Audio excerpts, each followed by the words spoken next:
તો આ તરફ સુરતથી મોટા સમાચાર સામે આવી રહ્યા છે। સુરતમાં નકલી નેટવર્ક ઝડપાયું છે। ડુપ્લિકેટ ઘી અને દારૂ બાદ નકલી શેમ્પૂ અને પાન મસાલા બનાવવાનું ગોડાઉન ઝડપાયું છે। બ્રાન્ડેડ કંપનીના નામે ડુપ્લિકેટનો ગોરખ ધંધો ઝડપાયો છે। ઓલપાડના માસમા ગામેથી ડુપ્લિકેટ શેમ્પૂ અને નકલી વિમલ બનાવવાની ફેક્ટરી ઝડપાઈ છે। માસમા ગામે આવેલી ચાંદ ઇન્ડસ્ટ્રીયલ એસ્ટેટમાં ગોરખ ધંધો આ ચાલતો હતો।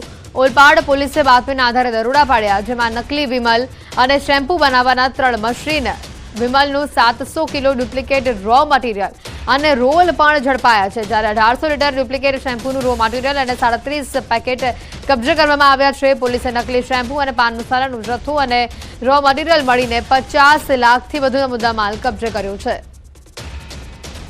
સુરતમાં એક બાદ એક નકલી કારખાના ઝડપાઈ રહ્યા છે। નકલી બનાવટી વસ્તુ ઝડપાઈ રહી છે, ત્યારે વધુ એક ખુલાસો સામે આવ્યો છે। રૂપિયા 50,16,908 મુદ્દામાલ સાથે પોલીસે રેડ હાથ ધરેલ છે।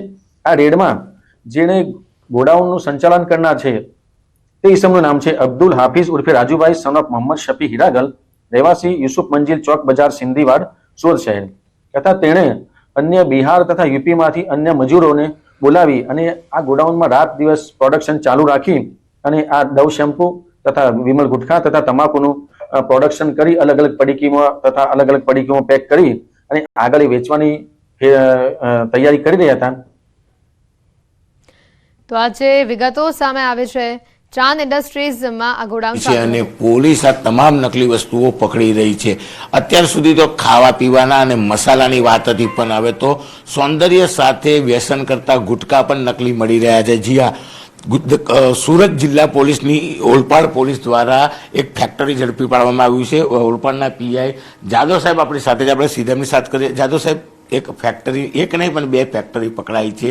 શું વસ્તુ બનાવતા હતા, કેવી રીતે ઇન્ફોર્મેશન મળી અને ત્યાં કઈ રીતનું આખું નેટવર્ક ચાલતું હતું? સુરત રેન્જના પોલીસ મહાનિરીક્ષક સાહેબ શ્રી, સુરત ગ્રામ્ય એસપી સાહેબ શ્રી હિતેશ જોઈસર સાહેબ તથા કામરેજ ડિવિઝનના ડીવાયએસપી શ્રી આર સરવે સાહેબ નાઓની સૂચના અને માર્ગદર્શન હેઠળ ઓલપાડ પોલીસ અલગ અલગ કાર્યવાહી કામગીરી કરવા માટે પેટ્રોલિંગમાં હતી। આ દરમિયાન ઓલપાડ પોલીસને બાતમી મળી કે માસમા ગામના એક ગોડાઉનમાં એક જગ્યાએ વિમલ ગુટખા, શેમ્પૂ તથા તમાકુનું ડુપ્લિકેટિંગ માલ લઈ અને તેઓની પેકેજિંગ કરી અને મોટો જથ્થો તેમની મશીનરી સાથે ત્યાં પડ્યો છે અને એ જથ્થો લઈને આ લોકો જે છે પેકેજિંગ કરીને અલગ અલગ જગ્યાએ વેચવાના છે। એ આધારે ઓલપાડ પોલીસે રેડ કરતા આ ગોડાઉનમાંથી વિમલ ગુટખાનો કુલ જથ્થો 28,31,000નો તથા શેમ્પૂનો કુલ જથ્થો 21 લાખ અને મોટી મોટી મોંઘી મશીનરીઓ સહિત કુલ્લે મુદ્દામાલ લગભગ રૂપિયા 50 લાખથી ઉપરનો મુદ્દામાલ ઓલપાડ પોલીસે જપ્ત કરેલ છે। આ ગોડાઉનના સંચાલકનું નામ તપાસ કરતા સામે મુખ્ય ઈસમ ભાડે ગોડાઉન રાખનારનું નામ સામે આવેલ છે અબ્દુલ હાફિઝ ઉર્ફે રાજુભાઈ મોહમ્મદ શફી હીરાગલ, રહેવાસી યુસુફ મંજિલ ચોક બજાર સિંધીવાડનો। આ માણસ અલગ અલગ રાજ્યમાંથી, યુપી તથા બિહારમાંથી તથા ચોક બજારમાંથી અલગ અલગ મજૂરો જે આ વિસ્તારથી પરિચિત નથી તેઓને આ જગ્યા પર રાખી અને રાત દિવસ પ્રોડક્શન એ લોકોનું ચાલુ હતું। આમ ઓલપાડ પોલીસે 50 લાખથી વધુના મુદ્દામાલ વિમલ ગુટખા, ડવ શેમ્પૂ તથા અન્ય તમાકુ અને મોટી મોંઘી મશીનરીઓ સાથે પોલીસે આ જગ્યાએ રેડ કરીને મુદ્દામાલ હસ્તગત કરેલ છે। જાદવ સાહેબ, આ ગુટખા એક તો નશાકારક વસ્તુ, લોકો નશામાં ઉપયોગ કરતા હોય છે, એટલે આ કેટલું આવી નકલી વસ્તુ કેટલી હાનિકારક માની શકાય? નકલી વસ્તુ જે છે, જે મૂળ વસ્તુ જે છે એની કમ્પેરમાં આ વસ્તુ જે છે એ વેચાણ કરવાથી જે વેચાણ કરનાર, જે ડુપ્લિકેટિંગ કરનાર છે તેને ઘણો બધો ફાયદો થતો હોય છે। તેથી તેની ક્વોલિટી ઉતરતી કક્ષાની તો ગણી જ શકાય। એટલે ઉતરતી ક્વોલિટી જે છે તે સ્વાસ્થ્ય સાથે વધુ હાનિકારક થઈ શકે છે। કયા ગુનો દાખલ કરવામાં આવ્યો છે? કેટલા લોકોની પૂછપરછ શરૂ કરવામાં આવી છે? હાલ તમામ મુદ્દામાલ કબજે કરી અને જે કંપનીના જે ઓથોરાઇઝ પર્સન હોય છે, જેમ કે ડવ શેમ્પૂ છે, ડવ શેમ્પૂ છે, વિમલ ગુટખા છે તથા તમાકુ, તેઓના ઓથોરાઇઝ પર્સનનો સંપર્ક કરી તેઓને હાલ પોલીસ સ્ટેશન ખાતે બોલાવવા માટે સમજ કરવામાં આવેલ છે અને તેઓની આગળની કોપીરાઇટ એક્ટની અને અલગ અલગ જુદી જુદી કલમો મુજબ તેઓની ફરિયાદ દાખલ કરી અને આગળની કાર્યવાહી હાથ ધરવામાં આવશે। બિલકુલ, આ ઓલપાડ પોલીસ સ્ટેશનના પીઆઈ જાદવ સાહેબ, સીધું કેવું છે કે 50 લાખ રૂપિયાનો મુદ્દામાલ તો કબજે કરવામાં આવ્યો છે, પણ જે શેમ્પૂ બનાવવામાં આવ્યું છે, શેમ્પૂ કહી શકાય શરીરને નુકસાન કરે છે. સાથે સાથે ગુટખાનું સેવન કરતા લોકોએ ચેતવાની જરૂર છે, કારણ કે નકલી ગુટખા બજારમાં મળી રહ્યા છે. એટલે કે ખાવા પીવાની વસ્તુ હતી, શરીરને સૌંદર્યની વસ્તુઓ નકલી છે, અને હવે તો નશાકારક એટલે કે ગુટખા પણ નકલી મળી રહી છે. જોકે સુરત ઓલપાડ પોલીસે મોટી સફળતા મળી છે. સાથે 2 ફેક્ટરીમાં લાખો રૂપિયાનો મુદ્દામાલ ઝડપી પાડ્યો છે. જોકે પોલીસે આ મામલે ગુનો તો દાખલ કર્યો છે, પણ તપાસ કરતા હવે આના તાર ક્યાં જોડાયા છે, ક્યાંથી માલ આવતો હતો, ને આ લોકો કયા બજારમાં માલ સપ્લાય કરતા હતા, તેને લઈને હવે મોટા સવાલો ઊભા થયા છે. કેમેરા પર્સન ભરત નંબર સાથે કીર્તેશ પટેલ, ન્યૂઝ 18 ગુજરાતી, ઓલપાડ.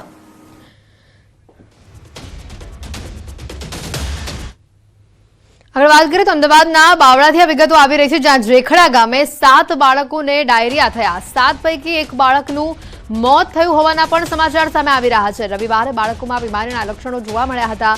જિલ્લા આરોગ્ય વિભાગે પાણીના સેમ્પલ લીધા છે. પાણીજન્ય રોગ કે ફૂડ પોઈઝનિંગના કારણે ડાયરિયા થયા તે રિપોર્ટ બાદ જ નક્કી થશે, પરંતુ બાળકના શંકાસ્પદ મોતની પણ તપાસ થશે. 6 બાળકોને મોટી સિવિલ સારવાર ખાતે દાખલ કરાયા છે. ઈંટોના ભઠ્ઠામાં કામ કરતા હતા તમામ લોકો. રાજ્ય બહારથી આ તમામ લોકો કામ માટે અહીંયા આવ્યા હતા. તો આજે વિગતો બહાર આવી છે. ઘણી ચોંકાવનારી માહિતી સામે આવી રહી છે. 6 બાળકોને હાલ સારવાર સિવિલ હોસ્પિટલમાં દાખલ કરવામાં આવ્યા છે. 7 બાળકોને ડાયરિયા થયા હતા. અચાનક રવિવારથી જ બાળકોમાં બીમારીના લક્ષણો જોવા મળ્યા હતા, અને 1 બાળકનું મોત થયું હોવાના સમાચાર છે. વધુ વિગત મેળવીશું. પ્રણવ અમારી સાથે ફોનલાઈન ઉપર સંવાદદાતા જોડાઈ ચૂક્યા છે. પ્રણવ, જે રીતે આ બાળકનું શંકાસ્પદ મોત થયું છે, કોઈ અન્ય વિગતો સામે આવી રહી છે કે કેમ? ચોક્કસ માની શકાય કે હાલ તપાસ ચાલી રહી છે. જેખડા ગામની અંદર આ ઘટના બની છે, તેની અંદર 7 બાળકોને ડાયરિયા થયા તે પ્રકારનો આરોગ્ય વિભાગનો દાવો છે. 7 પૈકી 1 બાળકનું મોત થયું છે તે પ્રકારના હાલ આરોગ્ય વિભાગે કન્ફર્મેશન પણ આપ્યું છે, અને સાથે પાણીજન્ય રોગ અથવા ફૂડ પોઈઝનના કારણે આ મોત થયું છે તે પ્રકારની તપાસ છે, તેનો રિપોર્ટ પણ લેવામાં આવી રહ્યો છે. બાળકનું શંકાસ્પદ મોત પણ થયું છે. 6 બાળકો હાલ સિવિલ હોસ્પિટલમાં સારવાર દાખલ પણ છે, અને આ તમામ લોકો ઈંટના ભઠ્ઠામાં કામ કરતા હતા. તે લોકો છે તે મજૂર વર્ગના લોકો છે, બહાર ગામ એટલે બહારના રાજ્યોમાંથી આવેલા હતા. તે લોકોને આ ઘટના બની છે. હાલ આરોગ્ય વિભાગ છે તપાસ કરી રહી છે, અને આગળની કાર્યવાહી ચોક્કસપણે તેઓ કરશે. આભાર પ્રણવ માહિતી બદલ. તો જે આ ઘટના સામે આવી છે, બાવળા પાસેની આ ઘટના છે, 7 બાળકોને ડાયરિયા થયા, તેમાંથી 1 બાળકનું મોત થયું છે.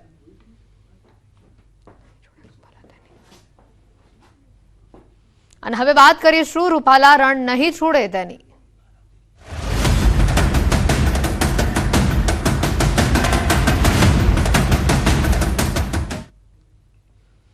રૂપાલા વિવાદ વચ્ચે અહીંયા સૌથી મોટા સમાચાર સામે આવી રહ્યા છે. રાજકોટ ભાજપ ઉમેદવાર 16મીએ ફોર્મ ભરશે. 12:39 પરસોત્તમ રૂપાલા ફોર્મ ભરશે. પ્રદેશ ભાજપ તરફથી આ સૂચના આપી દેવામાં આવી છે. રૂપાલા ફોર્મ ભરતા અગાઉ બહુમાળી ચોક ખાતે જંગી જનસભાને સંબોધિત પણ કરવાના છે. ક્ષત્રિયોના સતત વિરોધની વચ્ચે પ્રદેશ ભાજપ તરફથી આ સૂચના મળેલ છે, જે ખૂબ જ સૂચક માનવામાં આવી રહી છે.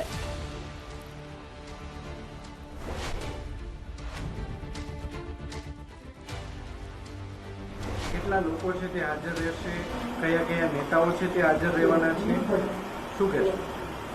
રાજકોટ એ સૌરાષ્ટ્રનું પાટનગર છે. રાજકોટ ખાતે પાર્ટીના તમામ પદાધિકારીઓ, મહાનગરપાલિકાના પદાધિકારીઓ, કોર્પોરેશનના પક્ષના નેતાથી માંડીને તમામ પદાધિકારીઓ, ભારતીય જનતા પક્ષના સંગઠનના તમામ આગેવાનો, રાજકોટ મહાનગર ભારતીય જનતા પક્ષના અધ્યક્ષ શ્રી મુકેશભાઈ દોશીની આગેવાનીમાં તમામ શ્રેણીના કાર્યકર્તાઓ, આગેવાનો, ભારતીય જનતા પક્ષના વરિષ્ઠ મોભીઓ સૌ ત્યાં ઉપસ્થિત રહી પરસોત્તમભાઈ રૂપાલાની સાથે ચૂંટણી ફોર્મ ભરવા જશે. ખાસ કરીને ક્ષત્રિયોનો વિરોધ પણ જોવા મળી રહ્યો છે. ભાજપ એમને મનાવવા માટે કયા પ્રકારના પ્રયત્નો છે તે હાથ ધરવામાં આવી રહ્યા છે? આ અંગેની ચિંતા અમારા ભારતીય જનતા પક્ષના મોવડીઓ કરી રહ્યા છે.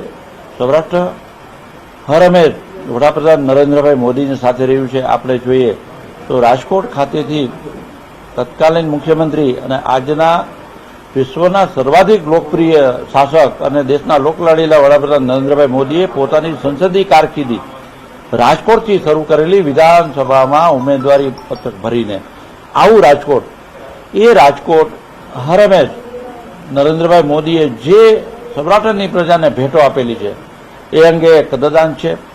આજે ગુજરાતની સૌથી વાત કરી તમારી બેઠક તમારી વાતમાં લોકસભાની ચૂંટણીનો જંગ જામી ગયો છે. અમદાવાદમાં પણ ગરમીની સાથે રાજકારણનો પારો પણ ઉપર ચડી રહ્યો છે. ત્યારે લોકસભા 2024 લઈને ન્યૂઝ 18 ગુજરાતીની ટીમે અમદાવાદના વેપારીઓનો મિજાજ જાણ્યો. વેપારીઓની આશા અપેક્ષાઓ અંગે વાત કરી.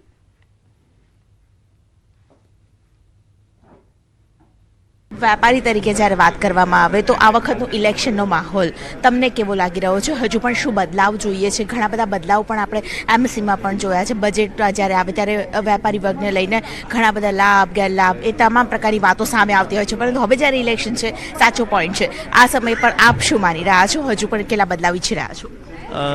ઇલેક્શનમાં બદલાવ તો સંજોગો પ્રમાણે આવતા હોય છે, પણ અત્યારે જે રીતે વાતાવરણ જોઈ રહ્યા છે એ રીતે હવે બદલાવની શક્યતા જે રીતે અમુક કંટ્રોલ જે પોલિટિકલ પક્ષોનો હોય છે એ રીતે હવે બદલાવ હવે ઓછો દેખાય છે, જે રીતે વધારે પડતું પકડાયું છે માટે. એટલે અત્યારે જે કે ઇલેક્શનનો માહોલ છે મને એવું લાગી રહ્યું છે કે અત્યારે ધીમે ધીમે ગરમાવો હવે પછી આવશે જ્યારે ફોર્મ ભરાશે ત્યાં સુધી આ બધું અપ્સ એન્ડ ડાઉન વાતાવરણ બંને પક્ષોમાં કે બધા પક્ષોમાં ચાલુ રહેશે. વેપારી તરીકે તમે શું માનો છો? હજુ પણ કેટલા બદલાવ જોઈએ છે વેપાર જગતમાં? કોન્ટ્રાવર્સી બને એટલી ઓછી આવે તો વેપાર જગતને વધારે સારું પડે અને એ સંજોગોમાં વેપાર ઉદ્યોગ વધુ સરળતાથી ચાલી શકે. એટલે બને એટલું હવે વાતાવરણ સ્ટેબલ થતું જાય એ લોકોના હિતમાં છે.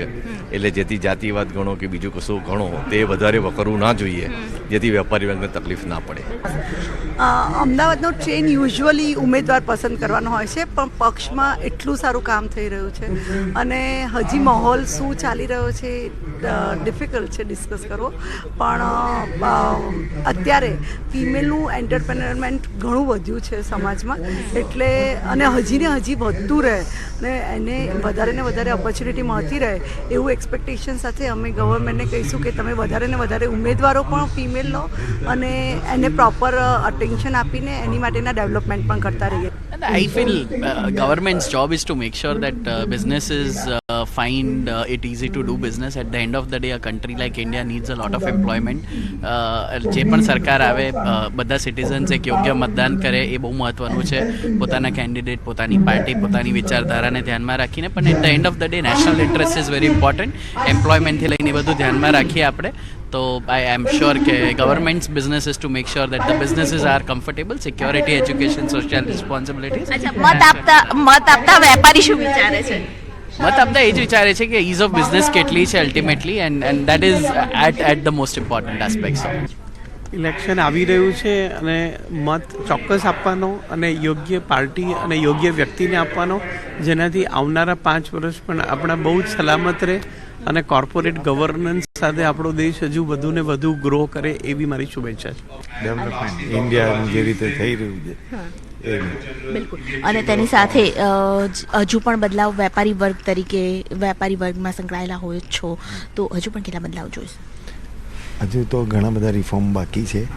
અત્યારે પણ જે જીએસટી ને બધાનું જે થયું છે એનાથી ઘણો ફાયદો છે અને ફેસલેસ ને બધું જે રીતે થઈ રહ્યું છે બહુ સારી રીતે કામ ચાલી રહ્યું છે. તમામ પ્રકારની સુવિધાથી વેપારી વર્ગ ખુશ છે અને તેની સાથે ખાસ કરીને વિચાર કરી રહ્યા છે કે આગામી સમયની અંદર ઇલેક્શન માટે ખાસ કરીને દરેક વ્યક્તિએ જવું જોઈએ અને તેની સાથે પોતાના મત અને વિચારો તેમણે જણાવ્યા. કેમેરા પર્સન પંકજ મકવાણા સાથે દીપિકા ખુમાણ, ન્યૂઝ 18 ગુજરાતી, અમદાવાદ.